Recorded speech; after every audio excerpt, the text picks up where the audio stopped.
Hello, good morning all of you. 6 English medium science की class. बेटा आपका lesson 5 चल रहा है शॉर्टिंग मटेरियल्स। इसके अंदर मैंने आपको कई सारे पॉइंट्स इसके अंदर मैंने आपको क्लियर कर चुकी हूँ, मैं बता चुकी हूँ मैं। इसमें सबसे पहले आपको मटेरियल्स जानने थे, फिर टाइप्स ऑफ मटेरियल्स आप कैटेगरीज वाइज कैसे जानते हैं, फिर उसके बाद आपने उसकी प्रॉपर्टीज़ पढ़ी कि सब्सटेंस या मैटर या पार्टिकल्स या जो भी आपके ऐसे थिंग्स ऑब्जेक्ट होते हैं उनकी प्रॉपर्टीज़ को आप कैसे एनालाइज करते हैं। प्रॉपर्टीज़ को एनालाइज करने के लिए आपको किस क्वालिटीज़ की ज़रूरत होती है, वो क्वालिटीज़ का डिस्कशन चल रहा है। And that's called just like एक तरीके से वो आपका प्रॉपर्टीज़ वही है जिसके बेस पर आप उनके अंदर डिफ्रेंसीशन कर पाते हैं या उनको ग्रुप्स दे पाते हैं। तो उस तरीके से आप कई सारे पॉइंट्स को क्लियर कर चुके हैं। अब नेक्स्ट आपका पॉइंट चलना है फ्लोटेशन, भी मैंने आपको क्लियर कर दिया था। देन फ्लोटेशन के बाद अब आपका है मैग्नेटिक प्रॉपर्टी। तो जस्ट आपका चल रहा है शॉर्टिंग मटेरियल्स के अंदर। अब आपका नेक्स्ट टॉपिक है magnetic property. That's magnetic properties क्या होती है, तो पहले इसको नोट डाउन कर लीजिए।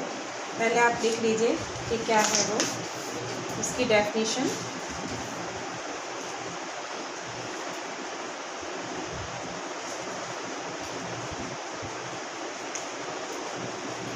मैग्नेट के बारे में अगर आप जानना चाहते हैं तो मैग्नेट सबसे पहले आप मैग्नेटिक प्रॉपर्टी देखेंगे। तो मैग्नेटिक प्रॉपर्टी के अंदर अगर आप मैग्नेट का डिस्कशन करते हैं या आप नोट डाउन करिएगा, सबसे पहले आप लिखते हैं मैग्नेटिक प्रॉपर्टी।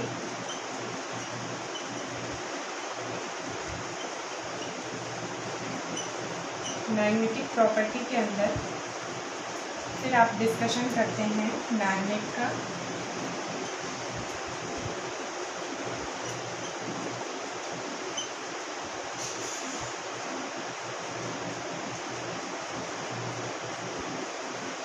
मैग्नेट का a magnet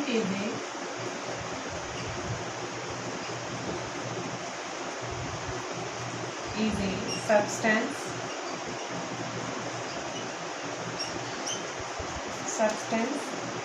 that can attract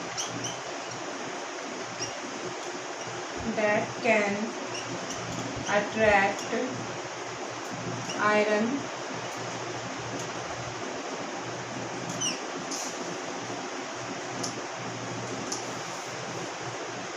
they can be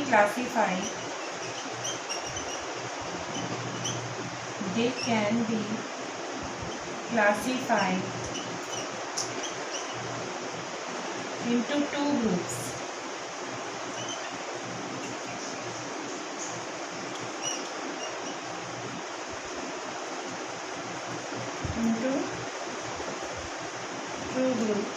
And first group called magnetic,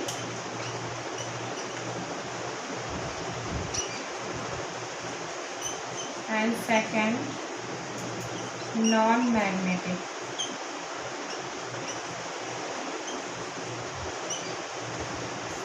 तो आप इस तरीके से मैग्नेट को सबसे पहले आप पढ़ रहे हैं आज प्रॉपर्टीज़ में magnetic properties. That's magnetic properties क्या है, तो एक मैग्नेटिक प्रॉपर्टी को जानने के लिए सबसे पहले आपको जानना है मैग्नेट क्या होता है। तो आप मैग्नेट को क्लेरिफाई कर दिए। मैग्नेट क्या है, a magnet is a substance that can attract iron and iron substances. They can be classified into two groups. First group called magnetic and second group called non-magnetic. And what is the difference between magnetic and non-magnetic? तो इसके अंदर आप लिखेंगे, फिर इसके note down करके आप लिख सकते हैं फर्स्ट टॉपिक डाल के magnetic materials.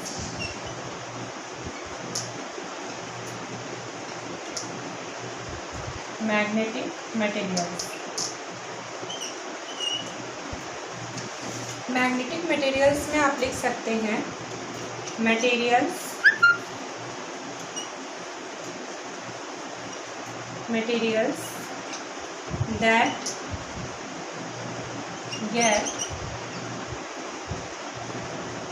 that get attracted towards a magnet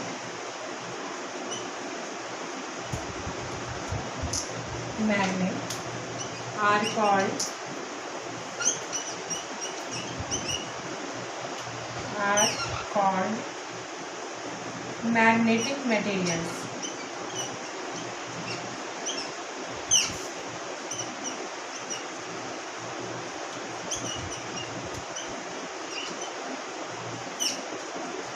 example इसमें आप दे सकते हैं आयरन। अब आपका है non magnetic material. That's what is non magnetic material?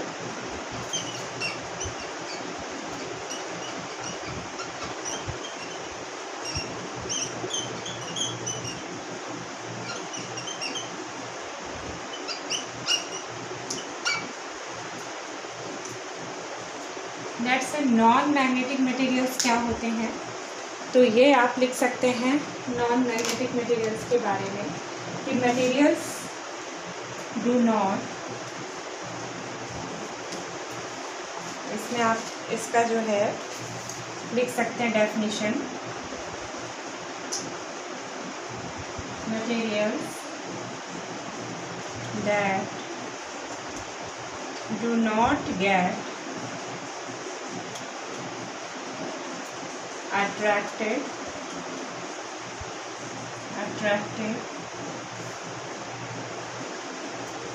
towards a magnet are called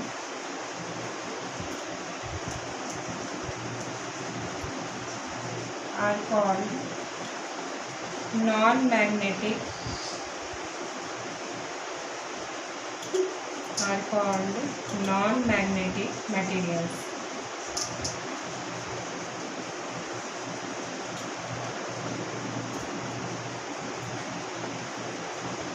Example,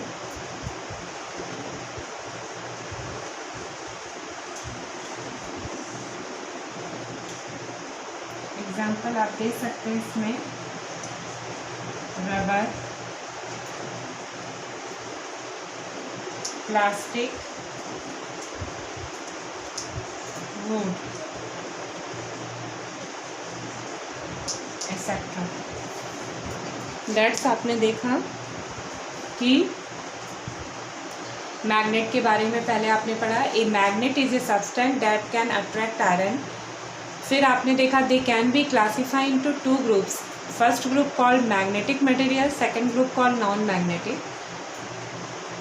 And in the first group, magnetic materials that get attract towards a magnet are called magnetic materials. Example just like iron.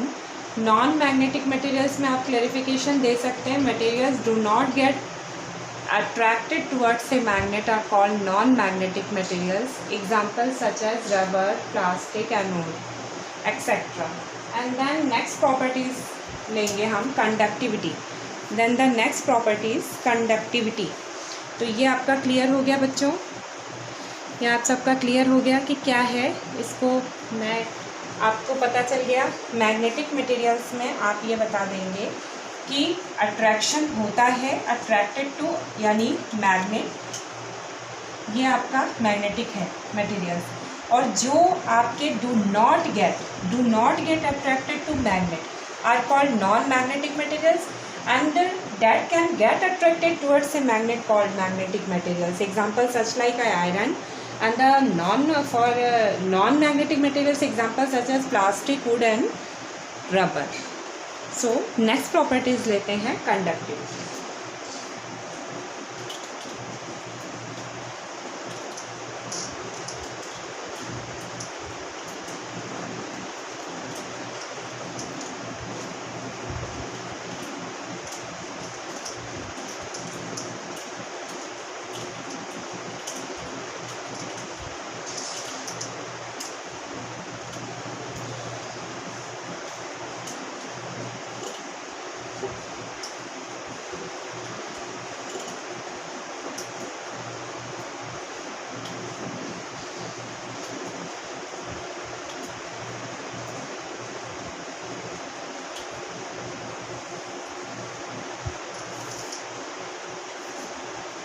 अब next properties देखते हैं हम, conductivity.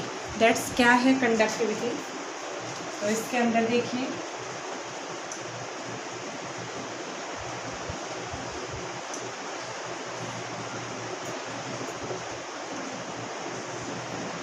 Conductivity the property of a material, इसकी definition लिखेंगे, the property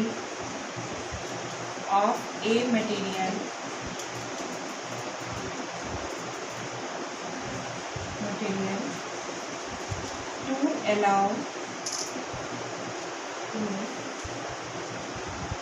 to allow heat or electricity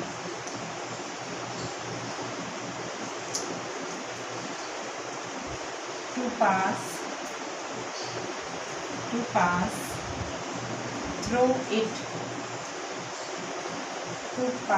through it, is known as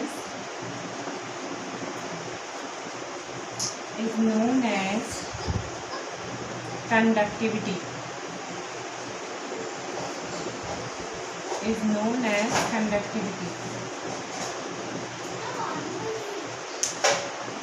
and the next, आप इसके अंदर ये भी बता सकते हैं कि कुछ ऐसे मटेरियल्स होते हैं जो अपने अंदर हीट को इजीली वे में पास करा लेते हैं। तो कंडक्टिविटी क्या हो गई? तो इसमें आप बता सकते हैं the property of a material, इसके अंदर आप लिख सकते हैं टू अलाउ हीट और electricity to pass through it is known as conductivity. यानी कि ऐसी प्रॉपर्टी, जो मटेरियल्स की ऐसी प्रॉपर्टी जिसके द्वारा वो अपने अंदर अलाउ करते हैं, यानी जो भी मटेरियल्स होते हैं वो अपने अंदर इजीली वे में इलेक्ट्रिसिटी या हीट को ले सकते हैं, पास करा सकते हैं। That's quality is known as conductivity. And then आप इसमें बता सकते हैं situation wise first categories is good conductor of heat, that is the materials that allow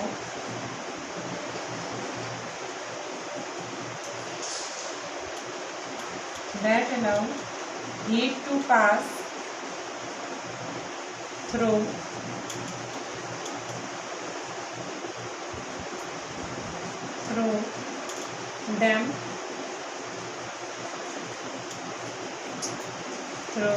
them are called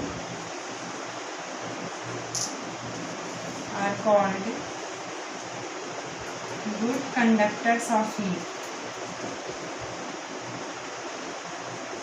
conductors of heat. Example: copper,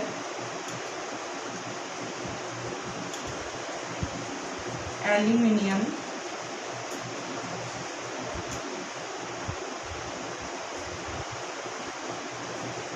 and iron. And just B part, materials that do not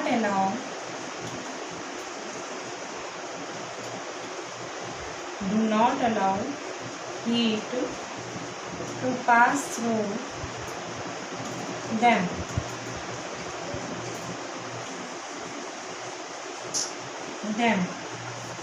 Are called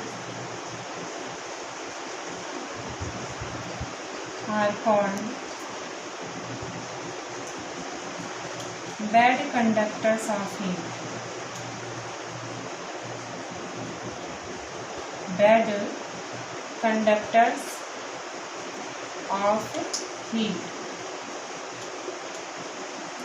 अब इसमें आप दे सकते हैं example, such as example non metals का, वही आ जाएगा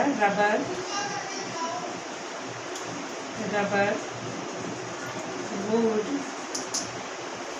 plastics.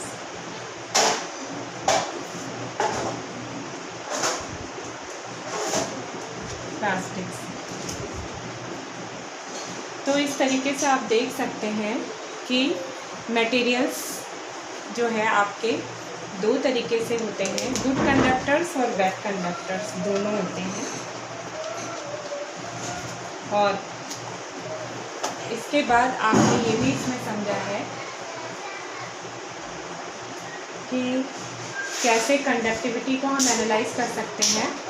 तो कंडक्टिविटी को एक बार मैं फिर से डिक्टेट कर दूं तो आप देख सकते हैं कंडक्टिविटी क्या है कि the property of a material to allow heat और electricity to pass through it is known as conductivity, and the materials that allow heat to pass through them are called good conductors of heat, such like examples copper, aluminum and iron। और जो ऐसे materials जो अपने अंदर easily वे में heat को पास नहीं करा पाते, that's the bad conductors of heat. इसी तरह से इलेक्ट्रिसिटी के लिए भी आप लिख सकते हैं, अगर अलाउ करते हैं दैट्स गुड और अगर नहीं अलाउ करते दैट्स बैड। सो बेटा आज की वीडियो में इतना ही। इसके जो आपके हैं बैड कंडक्टर्स वो रबर, वुड एंड प्लास्टिक।